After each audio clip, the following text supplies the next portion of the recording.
Hola gente, ¿cómo están? Estudiantes, aprendices y colegas, bienvenidos al mundo de las palabras. Mi nombre es Daniel Moro y en este video me dedicaré a resolver cuestiones que tienen que ver con un tipo de texto muy particular, el informe. Comencemos.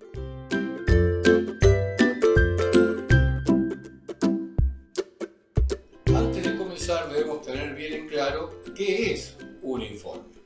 Pues bien, un informe es una clase de texto que se caracteriza por presentar una síntesis de fuentes bibliográficas sobre un tema específico consultadas por el emisor. Confronta los puntos de vista de estas, es decir, señala acuerdos y desacuerdos, o sus diferentes objetivos, y aporta la opinión del autor del informe sobre los textos leídos y el tema tratado. Por eso, si bien en un informe predominan las secuencias expositivo-explicativas, también hay secuencias argumentativas. Segunda cuestión, ¿para qué se escribe un informe?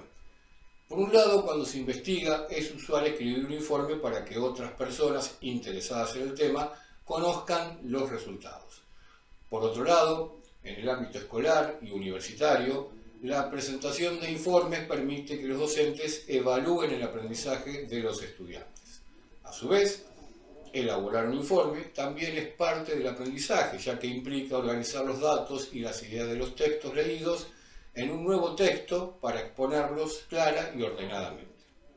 Veamos ahora las partes de un informe. El informe se organiza en partes con objetivos específicos y determinadas funciones. En un informe, como sucede con casi todos los textos, se comienza por la introducción.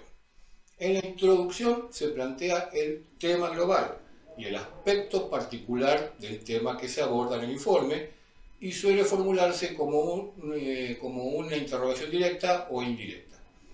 Se explica además por qué es relevante ese tema y se indican las fuentes consultadas durante la investigación. Por último, se señala el propósito del informe y se anticipan los subtemas. En algunos casos también se resume la conclusión, pero no es obligatorio. Luego de la introducción viene el desarrollo.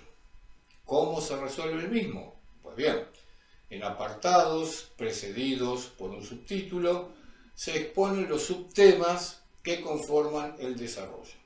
Así, en cada apartado se trata un subtema desde la perspectiva de dos o más autores.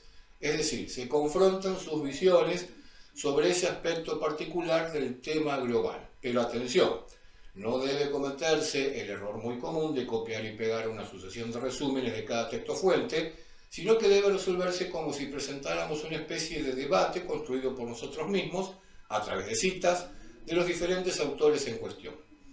Otra cosa a tener en cuenta es que la opinión de cada autor debe ir separada en párrafos.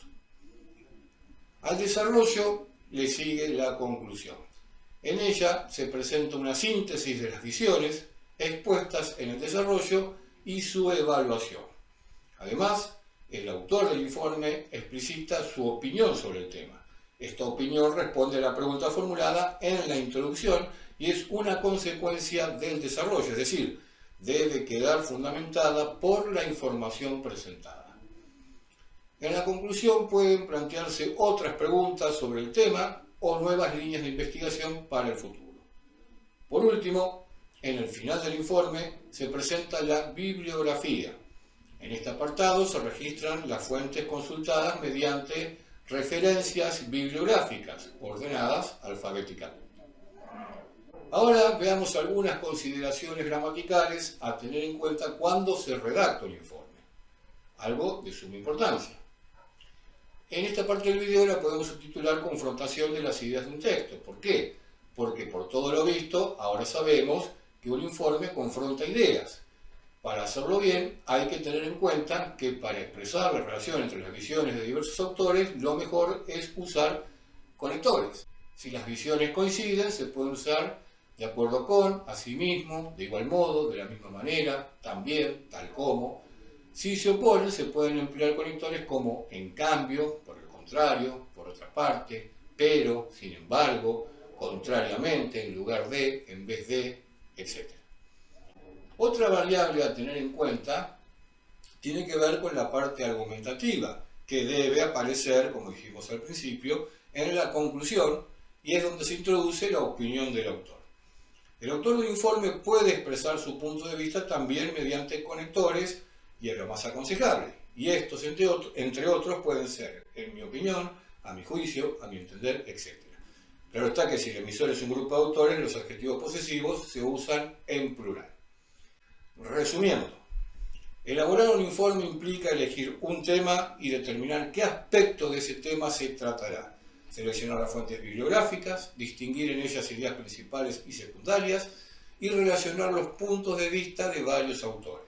A su vez, la escritura de un informe implica sintetizar información, jerarquizar ideas, es decir, asignarles un orden de importancia, elaborar un plan de texto para organizar la exposición en apartados con títulos adecuados, utilizar las estrategias de la exposición y la argumentación y leer y releer la propia escritura para corregirla. Por cierto, si necesitas revisar cómo se hace un plan de texto, puedes hacerlo a través de esta tarjeta para ampliar la información. De esta manera, amigos, llegamos al final del presente video, esperando haberles ayudado con la resolución de este tipo de textos. Si les gustó el video, denle like y no se olviden de suscribirse y de activar las notificaciones a través de la campanita para que cuando suba un nuevo video estén al tanto inmediatamente.